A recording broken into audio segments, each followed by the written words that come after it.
እና እንደምያችሁት ሀገራችን በጣም አስከፊና በጣም አስቸጋሪ ሁኔታ ነው ያለችው። አላህ ሀገራችንን ሰላሟን ይመልስልን። በድጋሚ ወደ ቤተሰቦች ሁላችሁም በዱዓ በጸሎት እንበርታ።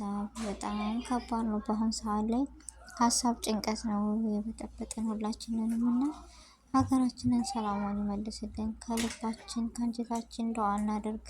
የማን ዱዓ ተቀባይ እንደሆነ አናውቅም እና በጣም ከባድ ነው አሁን ላይ ያለችው ሀገራችንን።